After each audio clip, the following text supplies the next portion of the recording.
Hello YouTube. I thought I'd do a little video today on a knife that I got and a couple more that I'm going to review in the future. And what we're going to be reviewing today, or actually review is not a good word, it's we're going to be critiquing, but not in the sense that we're going to critique this knife as to how good it is, but I thought I'd use this as a learning experience. This knife is one that we're going to look at in terms of if you go to a knife show, if you get to deal with a knife maker, or you are contemplating buying a custom knife, what should you look for? What are some of the things that you'll check out and look at? And this particular knife is a custom, and it's made by Mindsmere. I believe this is his first. He can correct me in the notes, in the comments down below if it's not. I believe it's his first, or at least one of his first. And he really did an excellent job. Believe me, it looks much better than the first one I did. Mine was extremely crude in comparison to this. So I thought we'd go over some of the points, at least of what I think make a good custom knife and what you should look for in one. The first thing, talk to the knife maker, find out what he designed the knife to do, what were his thoughts when he was making it. Look at the overall fit and finish first. Once you've decided that it's a knife that you might be interested in. On this particular knife, we have an extremely good finish. It's ground on just one side. It's like a wedge. The back is just flat, and the finish is extremely good. There's no scratches, no marks, no lines, or anything that shouldn't be there. The grinding is crisp. We have good straight grind lines. This isn't going off to the side or off to this way. This grind line up here is not wavy. It's not moving up and down. It's just a nice, crisp, straight, continuous line. The handle fit, as you can see, I hope you can see, is nice and smooth, and trust me, if I run my finger across it this way, there's no, it's not catching my finger. There's no places where the handle is higher or where the knife is higher than the handle. If I hold it up this way and look across the front of the handle, they're evenly matched. One isn't higher than the other, so that's another thing I always look for. And as I turn the handle, because it has an angle, I can follow that angle on both sides, and it's the same, it's identical, which is how it should be. The pin placement is nice. Lanyard hole, nice. If this were a knife that was ground on two sides, something we would look for is right down here to see if the grind lines ended at the same height on each side. Quite often, if you look, you'll see that one may be a little higher than the other, and I've even heard it said by some people that you can tell if a guy's left-handed or right-handed by which one's higher or lower. This knife is just, I think, outstanding. Larkin, you're to be congratulated on this. For a first effort, this is just really, a beautiful knife.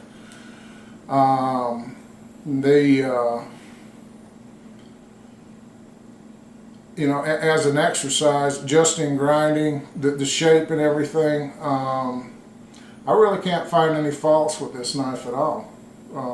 Really none. I'm not going to use it. He requested that You know, this one was just to be critiqued, not to be actually used or messed up. Obviously, if it's his first one, I wouldn't want it messed up either.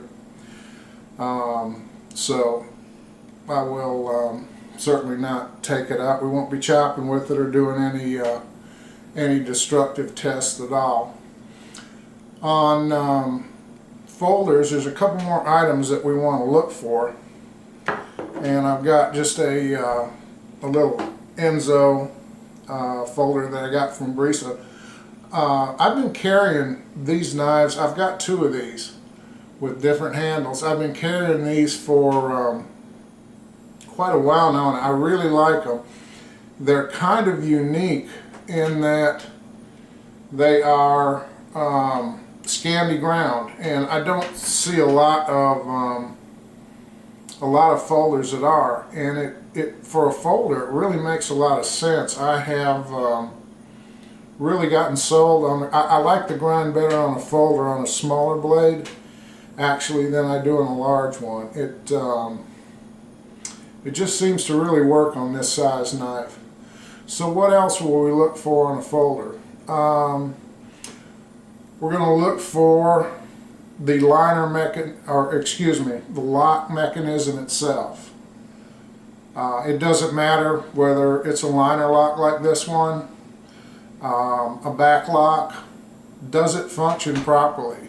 Is it smooth? Is it easy to use? When it locks up, is that lock up tight? Just by doing this, notice my fingers are completely out of the way. I'm holding it here. Pushing up, can I flex that? Can I close that knife? Will the lock fail? You know, there are more extreme tests for that, such as with a glove on, hold it like this, whack it on the back on a piece of wood. This will lock up, and I'm not worried about it, so we won't go into that. I think my wife would kill me if I started whacking on her tiger top table here. The other thing, well, one of the other things that we're going to look at, when you close the blade, is it centered in here, inside, or does it go off to one side or the other? There's really no reason on any lock style that I know of for the blade to walk off to the side. When we open the blade, is there lateral play, or is it good and tight? Knives only work loose, they never get better, so you certainly want to start out with a good tight lock. Is there play in this direction? Can you move the blade this way? You'd be surprised. I've got some fairly expensive knives that have play in this direction, and it just shouldn't happen. The other thing is, when you're opening and closing a folder, how smooth is it? Is it easy to manipulate? This one is. The cutout, if I could find any fault at all on this particular knife, the cutout right here for the pivot, I don't know, pivot stud I guess you'd call it, is just a little small. It's a little bit hard to get a hold of. I'm used to it, so it's not a problem. Probably at some point I will go ahead and dish that out some more, make it just a little more accessible, put a little more ramp on that. You know, the other things I would look at are more concerned with the maker himself. You know, I would ask some questions that, you know, most people are much more than happy to tell you their philosophy on knives, their style of doing things, I guess, or why they do things. You know, ask them what the Rockwell is, what the blade material is.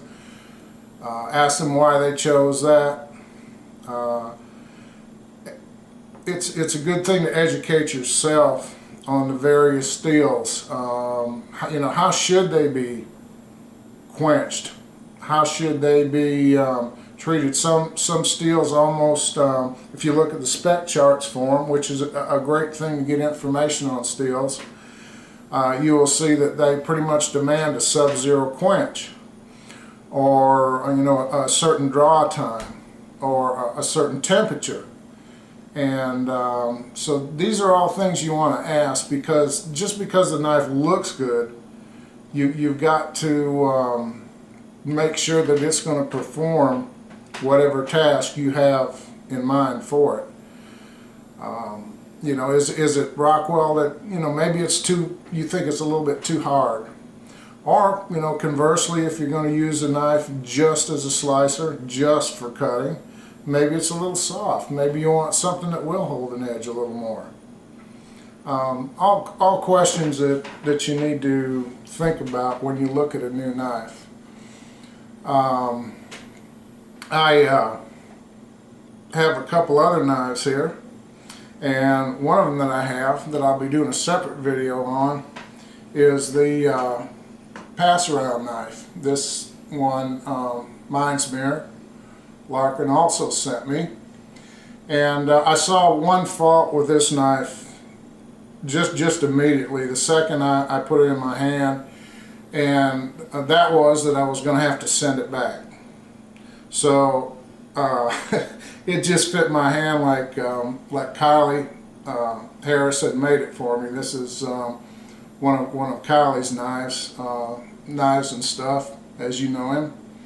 And so I begged, I pleaded, I screamed, I kicked, and this one's not going back to Larkin. This one is going to stay with me, and we'll be doing a very in-depth test on this, which was what he had intended anyway. This will give me a lot more time, and I'll be able to really give you guys a good going over. And I think this knife deserved it. This knife has a good history, and it's going to be fun to use this, and it's going to be fun to test this in depth.